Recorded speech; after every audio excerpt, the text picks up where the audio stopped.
ನಮಸ್ಕಾರ. ನಾನಿವತ್ತು ಮೊದಲನೇ ಬಾರಿ ಯೂಟ್ಯೂಬಲ್ಲಿ ಒಂದು ವೀಡಿಯೋನ ಅಪ್ಲೋಡ್ ಮಾಡ್ತಿದ್ದೀನಿ. ನನ್ನ ಹೆಸರು ರುಚಿತಾ ದೇವರಾಜ್. ನಾನು ಇಲ್ಲಿ ಸ್ಟಾಕ್ ಮಾರ್ಕೆಟ್ ಬಗ್ಗೆ ಹೇಳೋದಕ್ಕೆ ಇಷ್ಟಪಡ್ತೀನಿ. ಅಂದರೆ ಸ್ಟಾಕ್ ಮಾರ್ಕೆಟ್ ಬಗ್ಗೆ ತಿಳಿಸೋದಕ್ಕೋಸ್ಕರ, ಸ್ಟಾಕ್ ಮಾರ್ಕೆಟ್ಗೆ ಹೊಸದಾಗಿ ಇನ್ವೆಸ್ಟ್ ಮಾಡಬೇಕು ಅಂತ ಅಂದ್ಕೊಂಡಿರೋರಿಗೋಸ್ಕರ ಈ ವಿಡಿಯೋ ಮಾಡ್ತಿರೋದು. ಮೊದಲನೇದಾಗಿ ನೀವು ಸ್ಟಾಕ್ ಮಾರ್ಕೆಟ್ಗೆ ಇನ್ವೆಸ್ಟ್ ಮಾಡಬೇಕು ಅಂದರೆ ನೀವು ಡಿಮ್ಯಾಟ್ ಅಕೌಂಟ್ನ ಹೊಂದಿರಬೇಕಾಗುತ್ತೆ. ಡಿಮ್ಯಾಟ್ ಅಕೌಂಟ್ನ ಹೇಗೆ ಹೊಂದೋದು ಅಂದರೆ, ಡಿಮ್ಯಾಟ್ ಅಕೌಂಟ್ನ ಹೇಗೆ ಕ್ರಿಯೇಟ್ ಮಾಡೋದು ಅಂದರೆ, ನೀವು ಆ್ಯಪ್ಸ್ ಬರ್ತವೆ. ಅಂದರೆ ಈಗ grow, angel one, M stocks ಅಂತ ಏನೇನೋ ಆ್ಯಪ್ಸ್ ಇದ್ದಾವೆ. ನಾನು ಯೂಸ್ ಮಾಡ್ತಿರೋದು ಗ್ರೋ. ಅಂದರೆ ನೀವು ಇದಕ್ಕೆ ಇನ್ವೆಸ್ಟ್ ಮಾಡಬೇಕು ಅಂದರೆ UPIನ ಹೊಂದಿರಬೇಕಾಗುತ್ತೆ. ಆ್ಯಪ್ನ ಇನ್ಸ್ಟಾಲ್ ಮಾಡ್ಕೊಂಬಿಟ್ಟು ನಿಮಗೆ ಅಕೌಂಟ್ ಡೀಟೇಲ್ಸ್ನ ಕೇಳುತ್ತದು. ಏನೇನೋ ಡೀಟೇಲ್ಸ್ ಕೇಳುತ್ತೆ, ಒಂದಷ್ಟು ಸಿಗ್ನೇಚರ್, ಫೋಟೋ ಆ ಥರ ಎಲ್ಲ. ಅದನ್ನೆಲ್ಲ ಅಪ್ಲೋಡ್ ಮಾಡಿದ ಮೇಲೆ ನಿಮ್ಮದು ಅಕೌಂಟು ಕ್ರಿಯೇಟ್ ಆಗುತ್ತೆ. ಮತ್ತು ನಿಮ್ಮದು ಬ್ಯಾಂಕ್ದು ಸ್ಟೇಟ್ಮೆಂಟ್ ಕೇಳುತ್ತೆ, ಅದನ್ನು ಕೊಡಬೇಕಾಗುತ್ತೆ. ಅದಾದಮೇಲೆ ಅಕೌಂಟ್ ಕ್ರಿಯೇಟ್ ಆಗುತ್ತೆ. ಅದರಲ್ಲಿ ನೀವು ಶೇರ್ಸ್ನ ತೊಗೊಳೋದು, ಅಂದರೆ ಸೆಲ್ ಮಾಡೋದು, ಬೈ ಮಾಡೋದು ಅದನ್ನೆಲ್ಲ ಮಾಡ್ಬೋದು. ಮತ್ತು ಇನ್ನೇನು ಹೇಳಬೇಕು ಅಂದರೆ, ಸ್ಟಾಕ್ ಮಾರ್ಕೆಟ್ ಅಂದರೆ ಏನು ಅಂತ. ಸ್ಟಾಕ್ ಮಾರ್ಕೆಟ್ ಅಂದರೆ ಏನಿಲ್ಲ, ಕಂಪ್ನಿ ಶೇರ್ಸ್ನ ಬೈ ಮಾಡೋದು ಮತ್ತು ಸೆಲ್ ಮಾಡೋದು ಆಗಿರುತ್ತೆ ಅಷ್ಟೇ. ಇಲ್ಲಿ ಬ್ರೋಕರ್ ಥರ ಯಾವ ವರ್ಕ್ ಮಾಡ್ತವೆ ಅಂದರೆ, ಈಗ ನಾವು ಗ್ರೋ, ಏಂಜಲ್ ಒನ್ ಅವೆಲ್ಲ ಈಗ ಶೇರ್ಸ್ನ ಬೈ ಮಾಡೋದು, ಸೆಲ್ ಮಾಡೋದು ಅದ್ರ ಮಧ್ಯೆ ವರ್ಕ್ನ ಮಾಡ್ತಿರ್ತವೆ. ಈಗ ನಾವು ಒಂದು ಶೇರ್ನ ತೊಗೊಬೇಕು ಅಂದರೆ ಇದು ಮುಂದೆ ಯಾವ ಥರ ನಮಗೆ ಪ್ರಾಫಿಟ್ ಕೊಡುತ್ತೋ ಅಥವಾ ಕೊಡಲ್ವೋ ಅನ್ನೋದನ್ನೆಲ್ಲ ಹೇಗೆ ಚೆಕ್ ಮಾಡೋದು. ಅಥವಾ ನಾವೀಗ ಎಷ್ಟೊಂದು ಜನ ಸ್ಟಾಕ್ ಮಾರ್ಕೆಟ್ಗೆ ಅಮೌಂಟ್ ಹಾಕ್ಬಿಟ್ಟು ಗಳಿಸಿರೋರು ಇದ್ದಾರೆ ಮತ್ತು ಕಳ್ಕೊಂಡಿರೋರು ಇದ್ದಾರೆ. ಮೊದಲನೇದಾಗಿ ನೋಡೋಣ. ಟಾಟಾ ಇನ್ವೆಸ್ಟ್ಮೆಂಟ್ ಕಾರ್ಪ್ ಅಂತ ಏನಿದೆ, ಇದನ್ನು ತೋರಿಸ್ತೀನಿ ಫಾರ್ ಎಕ್ಸಾಂಪಲ್ ಆಗಷ್ಟೇ. ನೋಡಿ, ಇಲ್ಲಿ ಟಾಟಾ ಇನ್ವೆಸ್ಟ್ಮೆಂಟ್ ಕಾರ್ಪೊರೇಷನ್ ಏನಿದೆ ಅದು 70 ರೂಪಾಯಿ. ಅಂದರೆ ಇವತ್ತು ಹಾಲಿಡೇ ಇರೋದು ಸ್ಟಾಕ್ ಮಾರ್ಕೆಟ್ಗೆ, ಅಂದರೆ ಗೌರ್ಮೆಂಟ್ ಹಾಲಿಡೇ ಇದೆ. ಹಂಗಾಗಿ ಸ್ಯಾಟರ್ಡೆ ಮತ್ತು ಸಂಡೇ ಗೌರ್ಮೆಂಟ್ ಹಾಲಿಡೇ ಯಾವ್ಯಾವತ್ತಿರುತ್ತೆ ಅವತ್ತು ಸ್ಟಾಕ್ ಮಾರ್ಕೆಟು ಹಾಲಿಡೇ ಆಗಿರುತ್ತೆ. ಅವತ್ತೇನು ಟ್ರಾನ್ಸಾಕ್ಷನ್ಸ್ ಆಗಲಿ ಅಥವಾ ಬೈ ಮಾಡೋದು, ಸೆಲ್ ಮಾಡೋದು, ಅಮೌಂಟ್ನ ಲಿಕ್ವಿಡಿಟಿ ಕನ್ವರ್ಟ್ ಮಾಡೋದು ಆ ಥರ ಏನೂ ಇರಲ್ಲ. ಅಂದರೆ ನಮ್ಮ UPIಗೆ ಕಳಿಸ್ಕೊಳೋದು ಆ ಥರ ಏನೂ ಇರಲ್ಲ ಅಂತ. ನೋಡಿರಿ, ಟಾಟಾ ಇನ್ವೆಸ್ಟ್ಮೆಂಟ್ ಕಾರ್ಪೊರೇಷನ್ ಅಂತ ಇದೆ.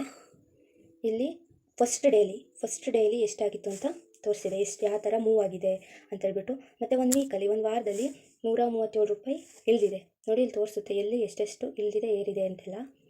ಇದ್ರ ಬಗ್ಗೆ ಎಲ್ಲ ನೀವು ನೋಡ್ಕೊಬೇಕಾಗುತ್ತೆ. ಅದ್ರದ್ದು ಹಿಸ್ಟ್ರಿನ ನಾವು ಚೆಕ್ ಮಾಡಬೇಕು, ಹಾಗೇ ಇನ್ವೆಸ್ಟ್ ಮಾಡೋಂಗಿಲ್ಲ. ಅಂದರೆ ನಾವು ಪ್ರಾಫಿಟ್ ಗಳಿಸ್ಬೇಕಲ್ವ, ಹಂಗಾಗಿ. ಮತ್ತು ನೋಡಿ, ಅದೇ ಒಂದು ಮಂತಲ್ಲಿ 139 ರೂಪಾಯಿ 65 ಪೈಸೆ ಏರಿದೆ, ಜಾಸ್ತಿ ಆಗಿದೆ. ಅಂದರೆ ಇಲ್ಲೆಲ್ಲ ಫ್ಲಕ್ಚುಯೇಷನ್ಸ್ ಆಗಿದೆ, ಆದರೂ ಬಟ್ ಪ್ರಾಫಿಟ್ ಅಂತೂ ಇಷ್ಟು ಪ್ಲಸ್ ಆಗಿದೆ ಅಂತ. ಮತ್ತು 3 ಮಂತ್ಸಲ್ಲಿ ನೀವೇ ನೋಡ್ತಿದ್ದೀರಾ, ಸಖತ್ತು ಫ್ಲಕ್ಚುಯೇಷನ್ ಆಗಿದೆ, ವೇರಿಯೇಷನ್ಸ್ ಆಗಿದೆ. ಮತ್ತು 6 ಮಂತ್ಸಲ್ಲಿ ಈ ಥರ ಯಾವ್ಯಾವಾಗ ಯಾವ ಥರ ಆಗಿದೆ, ಎಷ್ಟು ದಿನಗಳ ಪೀರಿಯಡ್ಸಲ್ಲಿ ಯಾವ ಥರ ಆಗಿದೆ, ಏರಿದೆಯೋ ಅಥವಾ ಇಳಿದಿದೆಯೋ ಅದನ್ನೆಲ್ಲ ನೋಡಬೇಕಾಗುತ್ತೆ. ಮತ್ತು ಇಲ್ಲಿ ನೋಡಿ, ಮಾರ್ಕೆಟ್ ಕ್ಯಾಪ್ ಎಷ್ಟಿದೆ, ಮತ್ತು PE ರೇಷಿಯೋ ಎಷ್ಟಿದೆ, ಇಂಡಸ್ಟ್ರಿ PE, ಮತ್ತು ಬುಕ್ ವ್ಯಾಲ್ಯೂ, ಫೇಸ್ ವ್ಯಾಲ್ಯೂ, ಮತ್ತು ಡಿವಿಡೆಂಟ್ ಹೆಂಗೆ ಇಶ್ಯೂ ಮಾಡ್ತವ್ರೆ ಅದನ್ನೆಲ್ಲ, ಡೆಪ್ ಟು ಈಕ್ವಿಟಿ ಅದನ್ನೆಲ್ಲ ನೋಡಬೇಕಾಗುತ್ತೆ. ಮತ್ತು ರೆವಿನ್ಯೂ ಮತ್ತು ಪ್ರಾಫಿಟು, ನೆಟ್ವರ್ತ್ ಅವನ್ನೆಲ್ಲ ನೋಡ್ಕೊಬೇಕಾಗುತ್ತೆ. ನೀಟಾಗಿ ನೋಡ್ಕೊಂಡು ಹಾಕಿದರೆ ನಮಗೆ ಒಳ್ಳೆಯದು. ಮತ್ತು ಇದೇನಿಲ್ಲ, ಶೇರ್ ಹೋಲ್ಡರ್ಸ್ ಅಷ್ಟೇ, ಪ್ರೊಮೋಟರ್ಸ್ ಎಷ್ಟು ಜನ, ಮತ್ತು ರಿಟೇಲ್ಸು, ಫಾರಿನರ್ಸ್ ಇನ್ವೆಸ್ಟ್ಮೆಂಟು, ಮ್ಯೂಚುವಲ್ ಫಂಡಲ್ಲಿ ಎಷ್ಟು % ಇದ್ದಾರೆ ಇನ್ವೆಸ್ಟ್ ಮಾಡಿರೋರು ಆ ಥರ. ಮತ್ತು ಇಲ್ಲಿ ಇದು ನ್ಯೂಸಸ್ ಬರುತ್ತೆ, ಇಲ್ಲಿ ಏನಾದರೂ ನಮಗೆ ಬೋನಸ್ ಕೊಡ್ತಿದ್ದಾರೆ ಅಥವಾ ಇದು ಈ ಕಂಪ್ನಿ ನ್ಯೂಸ್, ಶೇರ್ ಹೋಲ್ಡರ್ಸ್ಗೆ ಕಂಪ್ನಿ ನ್ಯೂಸ್ ಬರ್ತಾ ಇರುತ್ತೆ. ಮತ್ತು ನೋಡಿ, ಇದರಲ್ಲಿ ನಮಗೆ ಬರೋ ಡಿವಿಡೆಂಡ್ಸು, ಸ್ಕ್ರಿಪ್ಟ್ ಡಿವಿಡೆಂಟು ಅಥವಾ ಬೋನಸ್ಸು ಇವೆಲ್ಲ ಇಲ್ಲಿ ತೋರಿಸುತ್ತೆ.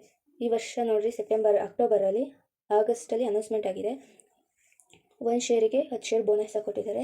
ಮತ್ತು ಇಲ್ಲಿ ಅದನ್ನು ಇಶ್ಯೂ ಮಾಡಿರೋದು ಆಗಸ್ಟ್ಗೆ ಅನೌನ್ಸ್ ಆಗಿಬಿಟ್ಟು ಅಕ್ಟೋಬರ್ಗೆ ಕೊಟ್ಟಿದ್ದಾರೆ. ಮತ್ತು ಡಿವಿಡೆಂಟು ಜೂನಲ್ಲಿ ಪೇ ಮಾಡಿದ್ದಾರೆ, ಇಲ್ಲ ಅಂದರೆ ಶೇರ್ ಹೋಲ್ಡರ್ಸ್ಗೆ. ಮತ್ತು ಹೋದ ವರ್ಷದ್ದು ಅಂದರೆ 2024 ತಗೊಂಡ್ರೆ ಡಿವಿಡೆಂಟು 28 ರೂಪಾಯಿನ ಕೊಟ್ಟಿದ್ದಾರೆ ಜೂನಲ್ಲಿ. ಈ ಥರ ಎಲ್ಲ ಇರುತ್ತೆ. ನೆಕ್ಸ್ಟು ನೀವು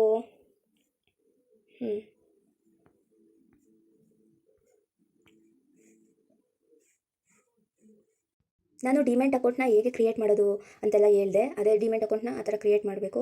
ನಾವು ಮೊದಲು ಒಂದು ಆ್ಯಪ್ನ ಇನ್ಸ್ಟಾಲ್ ಮಾಡಬೇಕು. ಅದಾದಮೇಲೆ ಅದು ಡಾಕ್ಯುಮೆಂಟ್ಸ್ನ ಕೇಳುತ್ತೆ. ಪ್ಯಾನ್ ಕಾರ್ಡು ತುಂಬಾ ಇಂಪಾರ್ಟೆಂಟು, ಏಕೆಂದರೆ ಇನ್ಕಮ್ ಟ್ಯಾಕ್ಸ್ ಅವ್ರದ್ದು, ಅಂದರೆ ನಾವು ಯಾವುದೋ ಒಂದು ಶೇರ್ಸ್ನ ಮಾಡ್ತಿದ್ದೀವಿ ಅಂತಂದರೆ ಅದರಲ್ಲಿ ಇಷ್ಟು ಅಂತ ₹1 ₹2 ಈ ಥರ ಕಟ್ಟಾಗುತ್ತೆ. ಏಕೆಂದರೆ ಆ್ಯಪ್ಸಿಂದು ಆ ಥರ ಎಲ್ಲ ಇರುತ್ತಲ್ಲ, ಹಾಗಾಗಿ. ಮತ್ತು ನಮಗೆ ಬ್ಯಾಂಕ್ ಸ್ಟೇಟ್ಮೆಂಟ್ನ ಓದಿಸೋಕ್ಕೆ ಇನ್ಕಮ್ ಟ್ಯಾಕ್ಸ್ ಡಿಪಾರ್ಟ್ಮೆಂಟ್ಗೆ ತುಂಬಾ ಹೆಲ್ಪ್ ಆಗುತ್ತೆ. ಹಂಗಾಗಿ ಪಕ್ಕ ಅಂದರೆ ಅದು ಆ ನಂಬರ್ಸ್ನ ಕೇಳ್ತಾರೆ. ಈಗ ಬೈ ಮಾಡೋದು ಹೇಗೆ ಅನ್ನೋದನ್ನು ಹಾಗೆ ಜಸ್ಟ್ ತೋರಿಸ್ತೀನಿ. ಬೈ ಮೇಲೆ ಕ್ಲಿಕ್ ಮಾಡ್ತೀರಾ. BSE ಸ್ಟಾಕ್ ಮತ್ತು NSE ಸ್ಟಾಕ್ನ ನಾವೇ ಈ ಥರ ಮಾಡ್ಕೊಬೇಕಾಗುತ್ತೆ. BSE ಅಂದರೆ ಬಾಂಬೆ ಸ್ಟಾಕ್ ಎಕ್ಸ್ಚೇಂಜ್, NSE ಅಂದರೆ ನ್ಯಾಷನಲ್ ಸ್ಟಾಕ್ ಎಕ್ಸ್ಚೇಂಜ್ ಇದೆಲ್ಲ ಗೊತ್ತಿರುತ್ತೆ ನಿಮಗೆ. ಎಷ್ಟು ಕ್ವಾಲಿಟಿ ಪ್ರೀಮಿಯಂ ಪ್ರೈಸ್ ಥರ ಇಟ್ಕೊಬೋದು, ಮಾರ್ಕೆಟ್ ರೇಟಾರು ಇಟ್ಕೊಬೋದು. ಪ್ರೀಮಿಯಂ ಪ್ರೈಸ್ ಅಂದರೆ ಪ್ರೈಸ್ ಲಿಮಿಟ್ ಅಂದರೆ ನಮಗೆ ಎಷ್ಟು ಬೇಕು ಅನ್ನೋದನ್ನ ಇಟ್ಕೊಬೇಕು. ಅಂದರೆ ಎಷ್ಟು ರೂಪಾಯಿ ಬೇಕು. ಈಗ 893 ರೂಪಾಯಿ ಇದೆ ಅಂದರೆ ನಾವು 840 ರೂಪಾಯಿಗಾರ ಇಟ್ಕೊಬೋದು, 30 ರೂಪಾಯಿಗಾರ ಇಟ್ಕೊಬೋದು. ಆದರೆ ಅದು ಆರ್ಡರ್ ಆಗಿರುತ್ತೆ ಅಷ್ಟೇ, ಪ್ಲೇಸ್ ಆಗಿರಲ್ಲ. ಏಕೆಂದರೆ ಅಲ್ಲಿಗೆ ಟಾಟಾ ಇನ್ವೆಸ್ಟ್ಮೆಂಟ್ ಕಾರ್ಪ್ದು ಇಳಿಬೇಕಾಗುತ್ತೆ ಕಾರ್ಪೊರೇಷನ್. ಅಂದರೆ ಶೇರ್ಸ್ ವ್ಯಾಲ್ಯೂ ಕಮ್ಮಿ ಅಲ್ಲಿಗೆ ಬಂದಾಗ ಮಾತ್ರ, ಅಂದರೆ ಅವತ್ತು ಇಳಿದ್ರೆ ಮಾತ್ರ ಬರುತ್ತೆ, ಇಲ್ಲಾಂದರೆ ಆರ್ಡರ್ ಕ್ಯಾನ್ಸಲ್ ಆಗುತ್ತೆ. ಇದು ಮಾರ್ಕೆಟ್ ಪ್ರೈಸ್ ಅಂದರೆ ಮಾರ್ಕೆಟ್ ಪ್ರೈಸ್ ಎಷ್ಟಿರುತ್ತೆ ಅಷ್ಟರಲ್ಲೇ ನಾವು ತೊಗೊತೀವಿ. ನಾವು ಕ್ವಾಲಿಟಿ ಅಂದರೆ ನಿಮ್ಗೆ ಗೊತ್ತಿರುತ್ತೆ ನಿಮಗೆ ಎಷ್ಟು ಬೇಕು ಶೇರ್ಸ್ ಅಂತ. 2 ಬೇಕೋ, 3 ಬೇಕೋ, 100 ಬೇಕೋ, 1000 ಬೇಕೋ, ಎಷ್ಟು ಬೇಕಾದ್ರೆ ಇದು ಮಾಡ್ಬೋದು. ಮತ್ತು ಇಂಟ್ರಾಡೇ ಅಂದರೆ ಅವತ್ತು ತಗೊಂಡು ಅವತ್ತೇ ಮಾರೋದು. ಅದಕ್ಕಿಂತ ಜಾಸ್ತಿ ದಿನ ತೊಗೊಂಡ್ರೆ ಏನಾಗುತ್ತೆ, ಅದಕ್ಕೆ ಪೆನಾಲ್ಟಿ ಥರ ಏನಾದರೂ ಹಾಕ್ಬೋದು ಅನಿಸುತ್ತೆ. ಆದರೆ ಡೆಲಿವರಿ ಅಂದರೆ ಎಷ್ಟು ದಿನನಾದರೂ ಬೇಕಾದರೂ ಇಟ್ಕೊಬೋದು. ನಾವು ಎಷ್ಟು ದಿನ ಬೇಕಾದರೂ ಇಟ್ಕೊಬೋದು, ಯಾವ ಬೇಕಾದ್ರೂ ಮಾಡ್ಬೋದು. ಅಂದರೆ ಮಾರ್ಕೆಟ್ ಟೈಮಲ್ಲಿ ಮಾತ್ರ ಇದು. ಮತ್ತು ಬೈ ಮಾಡೋದು. ಆದರೆ ಬ್ಯಾಲೆನ್ಸ್ನ ನಾನು ನೋಡ್ಕೊಳ್ಳೇಬೇಕಾಗುತ್ತೆ. ನನ್ನಲ್ಲಿ ಬ್ಯಾಲೆನ್ಸ್ ಇಲ್ಲ, ನಾನು ತೆಗೆದುಬಿಟ್ಟಿದ್ದೀನಿ ಅಮೌಂಟ್ನ. ಇಲ್ಲಿ ತೋರಿಸುತ್ತೆ ಅಮೌಂಟ್ ಎಷ್ಟು ಅಂತೆಲ್ಲ, ಅಂದರೆ ಅಮೌಂಟು ಎಷ್ಟು ರೂಪಾಯಿ ಆಗುತ್ತೆ ಅಂತ GST ಎಲ್ಲ ತೋರಿಸುತ್ತೆ ಇಲ್ಲಿ. ಸೆಬಿ ಟರ್ನ್ ಓವರ್ ಚಾರ್ಜಸ್ ಎಲ್ಲ ತೋರಿಸುತ್ತೆ. ಬ್ರೋಕರೇಜ್ ಆಗಲೇ ಹೇಳಿದ್ನಲ್ಲ, ಇಷ್ಟು ಕಟ್ಟಾಗುತ್ತೆ, 2 ರೂಪಾಯಿ 3 ರೂಪಾಯಿ ಹತ್ರ. ಇಲ್ಲಿ ಪರ್ಸೆಂಟೇಜ್ ಮೇಲೆ ಎಷ್ಟು ಕಟ್ಟಾಗುತ್ತೆ ಅಂತ ತೋರಿಸುತ್ತೆ. ಕಮ್ಮಿ ಇರುತ್ತೆ ಅಮೌಂಟ್, ಅಂದರೆ ಪೈಸೆಲ್ಲಾರು ಕಟ್ಟಾಗ್ಬೋದು, ರೂಪಿಲಾರ ಕಟ್ಟಾಗ್ಬೋದು, ಆ ಥರ ಇರುತ್ತೆ. ಮತ್ತು ಇಲ್ಲಿ ನಮ್ಮ ಬ್ಯಾಲೆನ್ಸ್ ಎಷ್ಟಿದೆ, ಬ್ಯಾಂಕ್ ಬ್ಯಾಲೆನ್ಸು ಅದನ್ನು ತೋರಿಸುತ್ತೆ. ಅದು ಅಷ್ಟೇ. ಅದಾದ್ಮೇಲೆ ನಾವು ಬೈ ಮಾಡು, ಆ ಥರ ಇರುತ್ತೆ. ಈ ಥರನೇ ನಾವು ಮಾಡ್ತೀವಿ. ಅಂದರೆ ಸ್ಟಾಕ್ ಮಾರ್ಕೆಟಲ್ಲಿ ಏನಂದರೆ ಸ್ಮಾಲ್ ಕ್ಯಾಪರ್ ಅಂದರೆ ನಾವು ಸಣ್ಣದಾಗಿ ಚಿಕ್ಕ ಅಮೌಂಟಲ್ಲಿ ತೊಗೊತೀವಿ. ನನ್ನ ಹತ್ರ 100 ರೂಪಾಯಿ ಇದೆ ಅನ್ನೋದಾದರೂ ಸ್ಟಾಕ್ ಮಾರ್ಕೆಟ್ಗೆ ಎಂಟ್ರಿ ಆಗ್ಬೋದು. ಹೇಗೆ ಅಂದರೆ ಪೆನ್ನಿ ಸ್ಟಾಕ್ಸ್, ಸಣ್ಣ ಅಮೌಂಟಿನ ಸ್ಟಾಕ್, ಪೈಸೆಲಿಂದನೂ ಇದ್ದಾವೆ ಸ್ಟಾಕ್ಸ್. ಆದರೆ ನೋಡಿ ಇನ್ವೆಸ್ಟ್ ಮಾಡಬೇಕಾಗುತ್ತೆ. ನಾವು ಕಳ್ಕೊಳ್ಳಬಹುದು, ಪಡ್ಕೊಳ್ಳಬಹುದು, ಆ ಥರ ಇರುತ್ತೆ. ನೋಡಿ ಇನ್ವೆಸ್ಟ್ ಮಾಡಬೇಕಾಗುತ್ತೆ. ಇನ್ನೂ ಹೆಚ್ಚಿನ ಮಾಹಿತಿಗಾಗಿ ನೀವು ನನ್ನ ಸಪೋರ್ಟ್ ಮಾಡಿ, ಮತ್ತು ಚಾನಲ್ನ ಸಬ್ಸ್ಕ್ರೈಬ್ ಮಾಡೋದ್ರ ಮುಖಾಂತರ ಮುಂದಿನ ವೀಡಿಯೋಸ್ಗಾಗಿ